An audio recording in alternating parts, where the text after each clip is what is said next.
Assalamualaikum warahmatullahi wabarakatuh. Alhamdulillahirrahmanirrahim. Wassalatu wassalamu ala nabiyina Muhammadin wa ala alihi wa ashabihi ajma'in, amma ba'du. Segala puji bagi Allah Subhanahu wa taala yang pada hari ini Allah Subhanahu wa taala masih memberikan kita semua nikmat sehat dan waktu luang dan nikmat untuk terus belajar tentang fikih taharah. Karena fikih taharah adalah kunci dari fikih ibadah yang paling dasar, yaitu salat.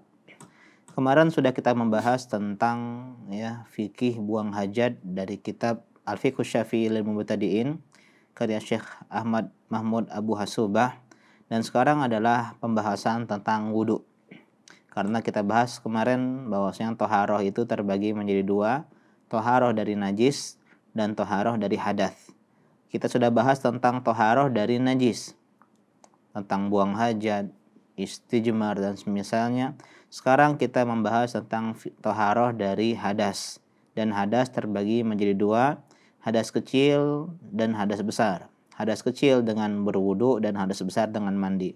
Kita bahas dulu tentang wudu. Bismillah, qala al-mu'allif rahimahullahu ta'ala, babul wudu. Bab pembahasan wudu. Ta'riful wudu, definisi atau pengertian wudu. Lughatan, secara bahasa, huwa mustaqun minal wado'ah. Wudu itu dari kata wado'ah, dan wado'ah artinya adalah an-nadhafatu wal husn, artinya adalah bersih. Jadi secara bahasa wudu itu artinya bersih, wal husn dan indah, baik, bagus, elok ya. Wa minhu rajulun wadi'ul wajhi idza kana hasanal wajh. Dikatakan seorang laki-laki itu wajahnya wadi. Ya, dari kata wudu maksudnya kalau dia memiliki wajah yang indah, ya, wajah yang elok. Ini secara bahasa dalam kitab Lisanul Arab. Kemudian secara istilah,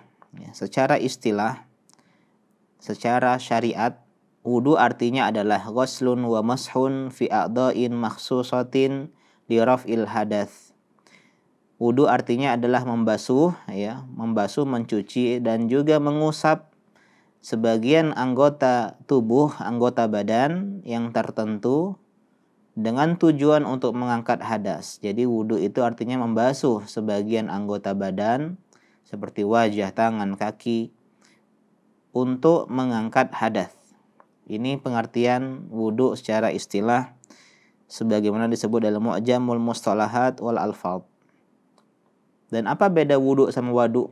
Ya, wudu sama wadu. Kalau wadu itu adalah air yang digunakan untuk wudu. Jadi wudu itu perbuatan, sedangkan wadu itu airnya. Seperti sahur dan suhur. Apa beda sahur dan suhur? Sahur itu makanannya, makanan yang dimakan saat suhur. Suhur itu adalah perbuatan makannya. Ini beda antara wadu dan wudu. Begitu juga tohur dan tuhur. Kalau tohur, air yang suci lagi menyucikan. Sedangkan tuhur adalah perbuatan bersuci. Sekarang kita bahas hukmul wudu. Apa hukum wudu? Al-wudu'u wajibun. Wudu itu wajib. Jadi hukum wudu ini wajib. Wa yujibuhul hadatsu wujuban muwassa'an. Yang menjadikan wudu itu wajib adalah hadas, hadas kecil, dalam pengwajiban yang luas. Artinya kita wajib berwudu, tapi kewajibannya tidak sempit waktunya, artinya luas. Artinya ketika kita buang angin atau buang air kecil atau buang air besar, artinya hadas kecil, kita wajib berwudu tapi tidak langsung. Boleh menunda beberapa saat atau menunda sampai waktu sholat, tapi tetap hukumnya wajib. Wal qiyamu ila fi'li ibadatin yajibu fiha taharah, dan wajib ketika kita hendak mengerjakan sebuah ibadah yang diwajibkan untuk bersuci seperti sholat. Apa dalil bahwasanya wudu itu hukumnya wajib? Dalam surat Al-Maidah ayat ke-6, kata Allah Subhanahu wa taala, ya ayyuhalladzina amanu idza qumtum ila sholati faghsilu wujuhakum wa aydiyakum ilal marafiq wamsahu bi ru'usikum wa arjulakum ilal ka'bain. Wahai orang-orang yang beriman, apabila kalian hendak mengerjakan sholat, maka basuhlah wajah kalian. Kemudian basuhlah tangan kalian hingga siku-siku kalian. Kemudian usaplah kepala kalian. Dan kemudian basuh atau cucilah kaki kalian sampai kedua mata kaki.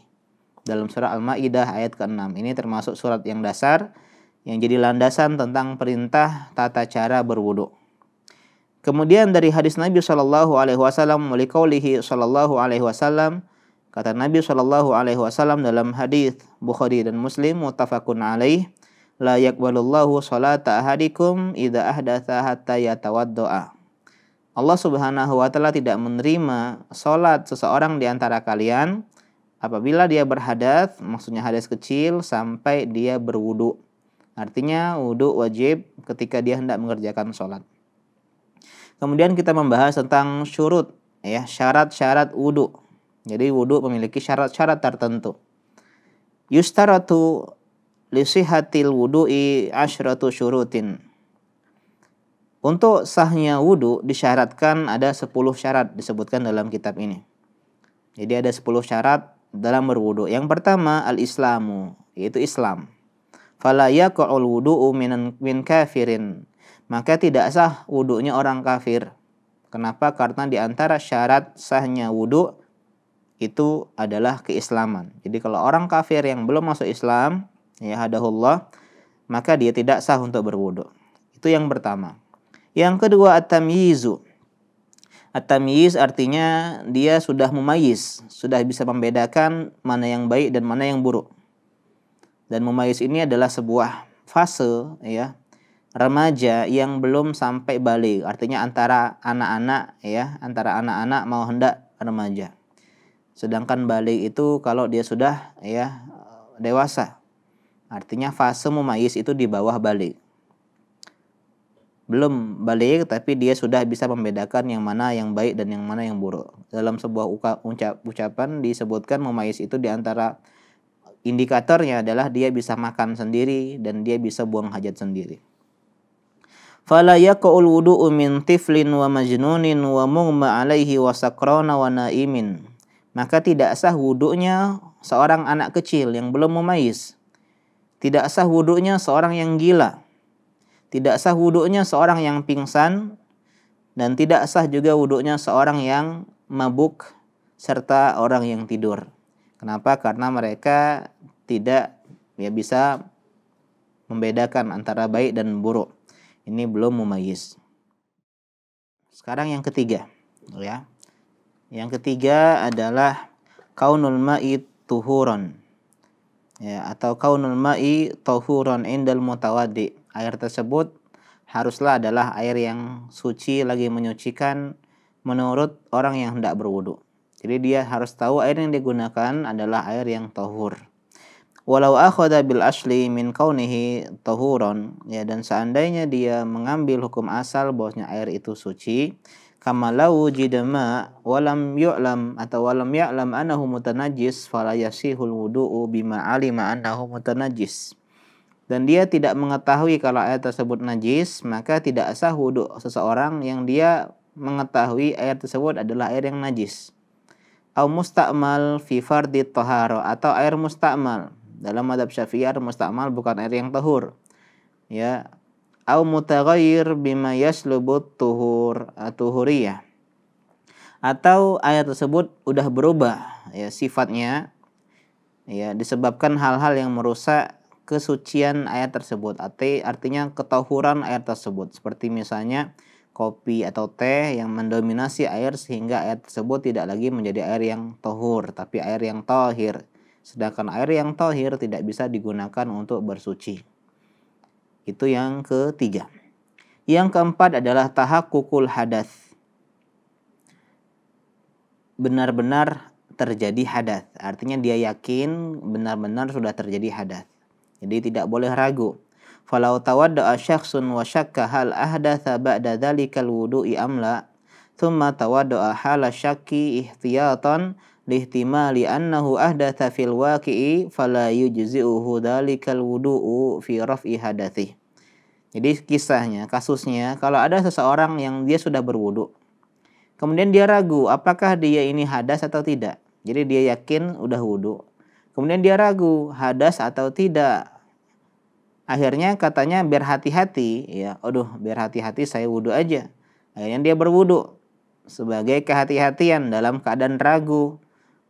ragu khawatirnya dia melakukan hadas, maka dalam mazhab Syafi'i wudu tersebut tidak sah ya dalam mengangkat hadasnya. Artinya kembali ke hukum asal bahwasanya dia itu dalam keadaan suci. Jadi kalau kita suci ya yakin berwudu, kemudian ragu apakah hadas atau tidak, maka tidak usah lagi berwudu. Kenapa? Karena hukum asalnya yakinnya kita telah berwudu, ya telah suci. Karena ada sebuah kaidah al-yakin la yazulu bisyak. Yang yakin ini tidak bisa hilang karena keraguan-raguan. Kita yakin berwudu, kemudian kita ragu hadas, maka kita ambil yang yakin yaitu sedang suci. Artinya sudah berwudu, langsung sholat. Kalau sebaliknya, kalau kita ragu sudah wudu atau belum. Jadi kita yakin tadi sudah hadas. Ya, kita yakin tadi buang angin atau buang air kecil maupun buang air besar. Kemudian kita ragu, kita sudah wudu belum ya? Ya, jadi dia yang ragunya wudunya. Maka kita kembali ke hukum asal yang yakin adalah hadas sehingga dia wajib berwudu. Ya, dia wajib berwudu. Kemudian yang kelima di antara syarat wudu adalah adamul munafi fi min haidin wa nifas. Tidak melakukan hal-hal yang ya menyelisihi wudu, artinya membatalkan wudu. Jadi ketika dia berwudu tidak sedang melakukan atau mengerjakan hal-hal yang membatalkan wudu seperti ya keluarnya darah haid maupun nifas. Jadi orang yang haid dan nifas ya dia tidak sah wudunya ya menurut mazhab Syafi'i. Wa masi farjin ya dan menyentuh kemaluan. Wa min khuruji syai'in min ahadis sabilaini halal wudu. Ya, jadi diantaranya adalah dia tidak menyentuh kemaluan ketika dia berwudu dan juga tidak keluar sesuatu dari dua jalur depan maupun belakang ketika dia sedang berwudu. Artinya tidak dalam keadaan buang angin atau buang air besar maupun buang air kecil. Ini syarat yang kelima. Wa yustathna min dzalika khuruju baulin wa rihin wa madhi wa min salasil bauli wa rihi wal madhi. Akan tetapi ada pengecualian. Ada seorang yang sah wudunya meskipun keluar kencingnya, keluar anginnya, keluar mazinya ya dari orang yang terkena penyakit salasil baul. Yaitu orang yang dia itu mengalir terus air kencingnya, ya. Jadi ada sebagian tipe orang yang dikena penyakit ya qadarullah penyakit yang dia itu selalu kencing atau selalu buang angin atau selalu keluar madhi, maka orang seperti ini tidak masalah dia berwudu meskipun di tengah-tengah wudunya keluar. Wa khuruji min khuruji damil istihadhah. Begitu juga wanita yang istihadhah. Wanita yang mengeluarkan darah dari kemaluannya bukan darah haid dan bukan darah nifas. Darah penyakit. Orang seperti ini meskipun dia keluar darahnya ketika sedang berwudu maka tetap sah wudunya. Fayusbihul wudu'u hala khuruji syai'in minal madhkurati lid-darurah.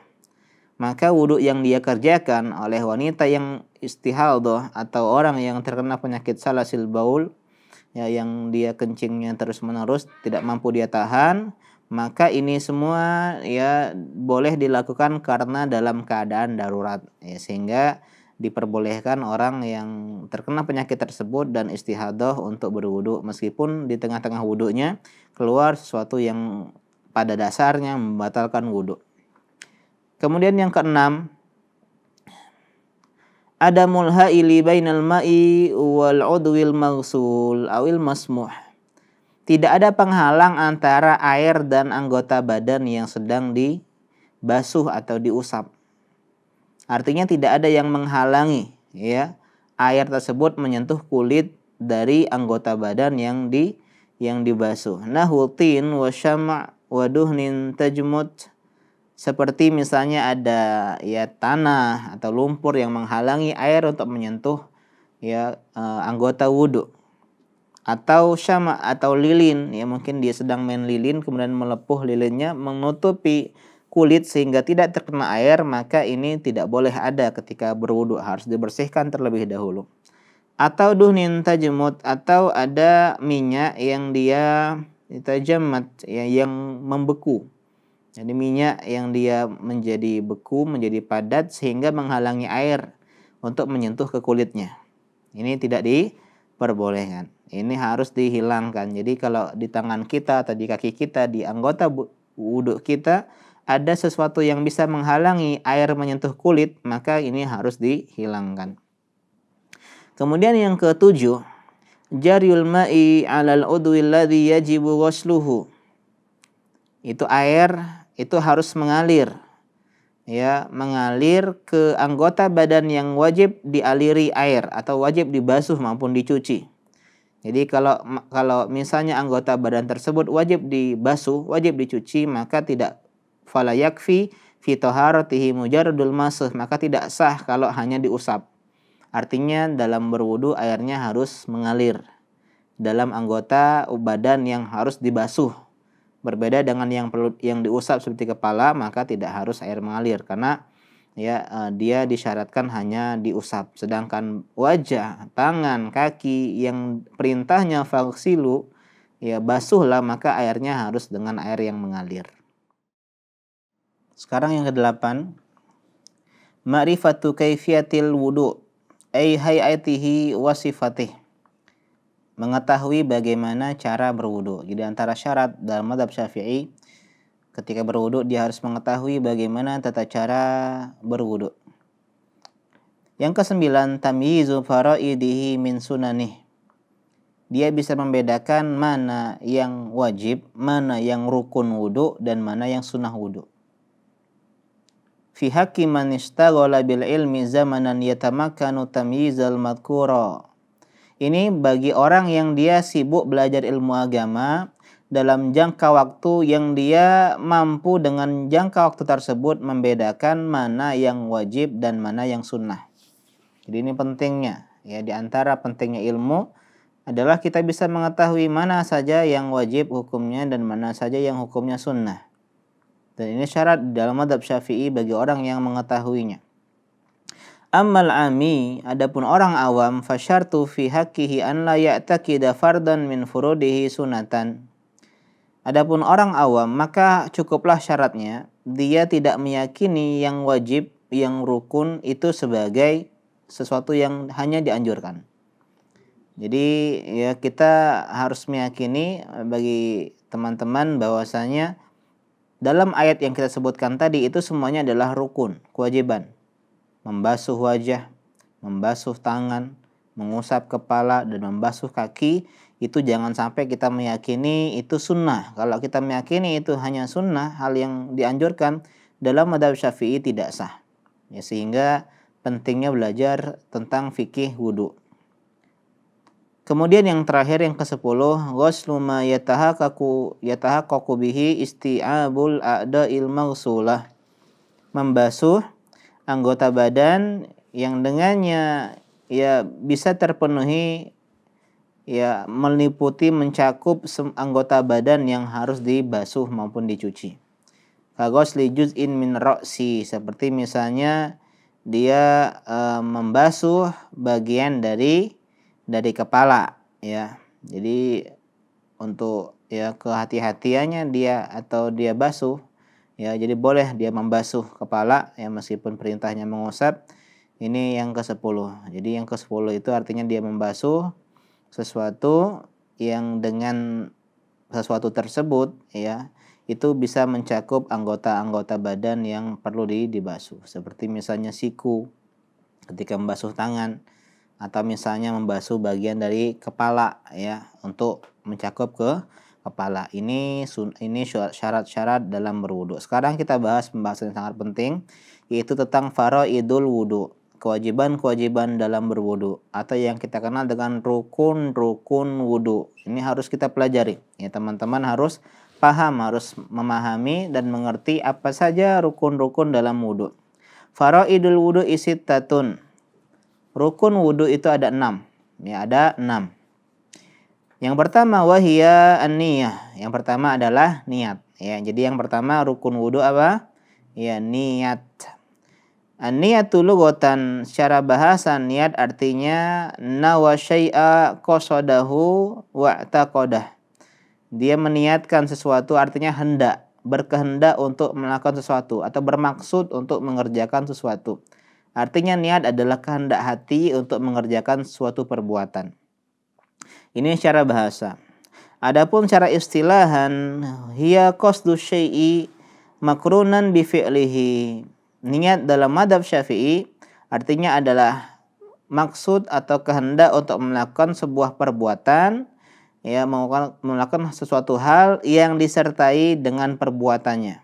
Artinya diiringi dengan perbuatan. Karena itulah ingat, dalam mazhab Syafi'i niat itu harus dibarengi dalam perbuatan. Jadi ketika wudu, ya niatnya itu munculnya ketika sedang berwudu, bukan sebelum. Ini dalam mazhab Syafi'i. Ya, artinya minimal misalnya kita berwudu ketika awal pertama kali membasuh, ya, misalnya membasuh wajah, ya. Jadi itu pertama kali munculkan niat kita hendak berwudu. Wahia an yanwiyal mutawaddi'u raf'al hadathi aw istibahata ma yahtaju ila tuhrin aw ada fardil wudu. Hendaklah dia meniatkan, seorang yang berwudu hendaklah meniatkan satu dari tiga hal. Di antara niat wudu yang pertama niatnya adalah raf'al hadath, mengangkat hadas. Ini. Atau niat yang kedua adalah agar dia boleh mengerjakan perbuatan ibadah, ya, yang itu membutuhkan, ya, atau mensyaratkan wudu atau bersuci seperti sholat. Jadi yang pertama niatnya untuk mengangkat hadas. Yang kedua atau niatnya untuk bisa bersuci untuk sholat. Dan yang ketiga atau ada fardil wudu atau karena dia hendak berwudu. Jadi niat wudu satu dari tiga hal. Yang pertama dia niatnya mau mengangkat hadas, atau niatnya mau hendak sholat, atau niatnya berwudu. Jadi ini diantara salah satu dari tiga niat yang diperbolehkan. Liqaulihi sallallahu alaihi wasallam, berdasarkan sabda Nabi sallallahu alaihi wasallam dalam hadis Bukhari Muslim, innamal a'malu binniyati wa innamal likulli imri'in ma nawa. Segala sesuatu amal itu tergantung pada niatnya, dan seseorang itu akan mendapatkan apa yang sesuai dengan niatnya, apa yang dia niatkan. Wa fis salas atau fis salasil baul atau bilang salisil baul wal istihadah takfi fihi istibahatu aw niyatul wudu. Tapi untuk orang yang terkena penyakit salasil baul, ya, yaitu kencing yang terus menerus atau darah istihadah yang terus mengalir, maka niatnya cukup agar dia bisa boleh melakukan ibadah sholat atau niat wudu. Jadi niatnya bukan untuk mengangkat hadas. Wa tasihu fihi fardul wudu imama yundabulahul wudu. Dan disahkan, ya, sahnya mengerjakan kewajiban wudu, ya, disertai dengan hal-hal yang disunahkan dalam berwudu. Seperti misalnya, ya, dia diantaranya membasuh tangan itu adalah kewajiban. Kemudian dia tambahkan sunnah dengan cara menggosok-gosokkan tangannya. Fayusalli bihi, dan dia sholat dengannya boleh. Wa illa la tajuzu bihil ibadatul masyrutu fi sihhatihil wudu. Kalau tidak demikian, ya, maka tidak diperbolehkan ibadah yang disyaratkan di dalamnya wudu. Wa tajibun niyatu bi ghusli awalil wajhi, dan kapan niat itu wajibnya, ya, wajibnya dalam mazhab Syafi'i itu ketika awal basuh wajah pertama kali, ya. Wakila bi anna bi awali ghuslin fil wudu, atau ada yang mengatakan awal basuh dalam wudu, seperti misalnya dia mengambil sunnah membasuh telapak tangan terlebih dahulu, maka disitulah niatnya, ya, ada niat untuk berwudu, ya. Ya, kita ulangi. Jadi tadi sah wudu kalau niatnya itu hanya untuk berwudu disertai dengan hal-hal yang disunnahkan baginya berwudu, ya. Misal, ya, dia niat wudu untuk misalnya hal yang disunnahkan berwudu, tajdidul wudu, dia ulangi wudunya karena dia dalam keadaan suci tapi dia ingin perbarui lagi wudunya, dan dia sholat dengannya. Wa illa, dan kalau tidak, ya, kalau dia tidak berniat wudu, dia tidak niatkan mengangkat hadas, tidak juga niat untuk sholat, tidak juga niat untuk wudu, maka tidak sah ibadah yang harus disertai dengan wudu. Dan kita bahas tadi bahwasanya wudu ya itu wajibnya ya. Jadi wajibnya itu muncul ketika awal pertama kali basuhan wajah ya. Jadi di awal basuhan, atau ada yang bilang di awal basuhan pertama kali dalam berwudu. Misalnya dia mengambil sunnahnya membasuh telapak tangan, maka disitulah minimal ya wajib itu niat itu harus ada. Kemudian yang kedua, rukun yang kedua, yang pertama niat, yang kedua adalah ghuslul wajhi, membasuh wajah. Ya, membasuh wajah. Apa itu wajah? Min manbati sya'ril 'adi ila akhirih. Panjangnya dari tempat tumbuhnya rambut yang biasa tumbuh. Ya, yang biasa tumbuh. Jadi kalau ada profesor yang botak depan, ya, yang tumbuhnya di tengah-tengah, maka dia tidak membasuh wajah dari atas kepala, ya, tapi hanya di tempat yang biasa, ya, biasa tumbuh, yaitu di atas ini, ya, sampai jenggot, ya, sampai akhir. Ini batas panjangnya dari tempat biasanya tumbuh rambut kemudian sampai tumbuhnya jenggot. Ini panjangnya. Adapun lebarnya wa ma baina udzunaihi ya dakhil fam. Ya, adapun ya lebarnya adalah antara kedua telinga, ya. Sampai bagian masuknya mulut. Wala dakhilil anfi wala dakhilil aini, dan tidak termasuk wajah adalah bagian dalam hidung dan juga bagian dalam mata. Itu tidak termasuk ya wudu. Tapi kalau mulut bagian dalamnya maksudnya bibir itu termasuk bagian dari wajah. Ya, adapun hidung bukan bagian dari wajah, lubang hidung, lubang dalam bagian hidung, begitu juga lubang bagian mata. Jadi boleh kita berwudu sambil dalam keadaan mata terpejam. Wa yajibu izalatu ghamas, dan wajib ya ghamasil ain, dan wajib kita menghilangkan ghamasil ain, yaitu kotoran mata. Ya, kotoran mata atau belek mata ya yang berwarna putih maupun kuning yang ada di dekat sudut mata, itu wajib dibersihkan ketika berwudu.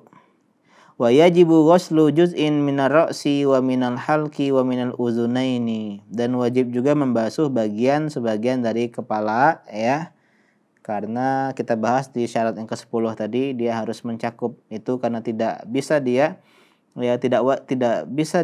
membasuh wajah kecuali dengan membasuh bagian dari kepala. Dan juga al-halaq, ya, al-halaq ini artinya tempat tercukurnya rambut. Tempat misalnya di sini ada cukuran rambut, atau di wajahnya ada tempat ya bekas cukuran rambut, misalnya kumis yang dicukur atau ada bulu wajah yang dia cukur, itu pun wajib dibasuh. Dan juga termasuk juga bagian dari telinga pun wajib dibasuh. Wa tajibu adana ziyadatin fi ghuslil yadaini wa rijlaini 'alal wajibi fihima, wa yajibu ghuslul hudbi wasyaribi wal khaddi wal lihyati in khaffat wa ila fazahiriha. Kemudian juga wajib bagi kita ya untuk menambah sedikit ya di dalam membasuh tangan dan juga kaki. Maksud bagian tadi, misalnya tangan membasuh juga siku, kaki membasuh juga mata kaki. Dan juga wajib bagi kita untuk membasuh ya al-hudub. Ya, al-hudub artinya adalah alis atau bulu mata, ya, bulu mata, ya. Wasyarib, syarib adalah kumis, dan khod adalah pipi atau bulu yang tumbuh di pipi, walihyah, dan juga jenggot kalau jenggotnya sedikit, ya, jenggotnya tipis. Kalau jenggotnya tebal, sehingga tidak bisa terlihat lagi bagian dalamnya dari luar, maka dia cukup dibasuh zahirnya saja, ya, depannya saja, nggak harus sampai di dalam sampai kena air. Jadi intinya di atas jenggotnya saja itu sudah cukup. Dan nomor 2 ini membasuh wajah. Kenapa dia rukun? Karena dia masuk dalam firman Allah Subhanahu wa taala, wa dzalika liqaulihi ta'ala faghsilu wujuhakum. Dalam Al-Maidah ayat ke-6 Allah mengatakan basuhlah wajah kalian. Ini adalah rukun wudu yang kedua. Yang ketiga adalah ghuslu yadayhi ma'al mirfaqaihi, membasuh kedua tangan termasuk kedua siku. Ini membasuh tangan sampai siku. Jadi masuk dalam bagian siku. Awil bakin kana maktu'an, atau seandainya tangannya terpotong ya, tangannya terpotong misalnya dari sini wal iazubillah sampai sini ya, sisanya sini, maka dia wajib membasuh yang tersisa. Kalau misalnya terpotongnya dari sini, maka wajib dia membasuh bagian yang tersisa dari tangannya. Liqaulihi ta'ala, berdasarkan firman Allah Subhanahu wa taala, wa aydiyakum ilal marafiq, dan basuh juga tangan kalian beserta siku kalian. Yang keempat adalah mashu basyarati ra'sih, mengusap ya kulit luar kepala atau mengusap kepala. Wa yajuzu ghusluhu, dan boleh kita membasuh kepala. Ya, jadi minimal mengusap. Dalam mazhab Syafi'i juga boleh dibasuh. Wa yakfi mashu ba'di sya'rih atau ba'di basyarati ra'sih, dan di dalam mazhab Syafi'i ya cukup dianggap mengusap kepala, mengusap sebagian rambut ya, sebagian rambut dalam mazhab Syafi'i, au ba'di basyarati ra'si, atau sebagian kulit luar dari kepala. Wala wahidatan fi haddi ra'si, meskipun hanya satu ya, satu helai rambut ya, atau satu ya di bagian kepalanya, meskipun hanya sekali, walau wahidah, meskipun hanya sekali ketika dia mengusap kepalanya. Wala yajibu mashu rubu', dan tidak wajib mengusap seperempat kepala dalam mazhab Syafi'i. Intinya sedikit saja ya, sekali saja. Berdasarkan firman Allah Subhanahu wa taala, famsahu wamsahu biruusikum ya, dan usaplah kepala kalian. Jadi yang diusap bukan rambut tapi kepala. Jadi seandainya orang tersebut gundul, botak, maka dia tetap mengusap kepalanya. Dan yang kelima adalah ghuslu rijlaihi ma'a ka'baihi, membasuh kedua kakinya termasuk kedua mata kakinya. Min kulli rijlin, dari semua kedua kaki, au baki qadrihi ma infaqada, atau sisanya ya, atau sisanya kalau kakinya hilang. Ai idza quti'a ba'dul qadami wajaba ghuslul baqi, kalau kakinya terpotong ya, maka dia wajib membasuh sisa kakinya. Misalnya kakinya terpotong jari jemarinya, maka wajib dibasuh antara sisa kaki sampai ke mata kaki. Wa in quti'a fawqal ka'bi fala fardu alaihi, tapi seandainya kakinya itu terpotong di atas mata kaki, misalnya sebetis atau satu selutut, maka tidak ada kewajiban membasuh kaki. Artinya hilang kewajibannya. Wa yafdulu ghuslul baqi, begitu juga apalagi membasuh sisanya, karena kalau membasuh ya itu saja enggak diperintahkan, apalagi membasuh sisanya. Jadi kalau buntungnya atau cacatnya terpotong di atas mata kaki, maka dia tidak ada kewajiban untuk membasuh ya, untuk membasuh kaki. Wal ka'bani humal 'azmatani an-nati'atani minal janibaini inda mafsil saqi wal qadam.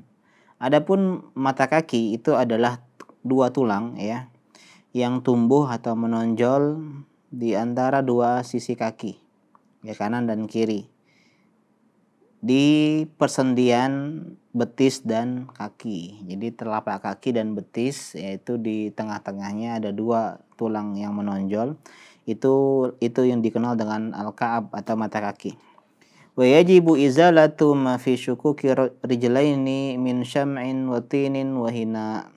Dan wajib kita membersihkan atau menghilangkan kotoran yang ada di sela-sela kaki, ya, jari jemari kaki, berupa tanah ya, atau ada lilin, atau ada henna ya, kuteks atau pacar, wa ma tahtal adfari min wasakhin, dan juga yang berada di bawah kuku kaki dari kotoran-kotoran.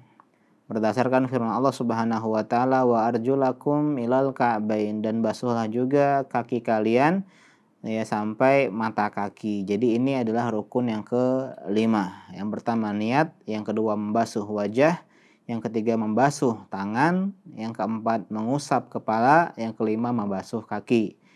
Yang keenam at-tartibu, yaitu berurutan. Wa huwa ghuslu a'dha'il wudu'i murattabatan Itu membasuh anggota wudhu secara berturut-turut. Jadi nggak boleh bolak-balik. Dia harus wajah, kemudian tangan, kemudian kepala, kemudian kaki. Jangan kaki, kepala, tangan, wajah.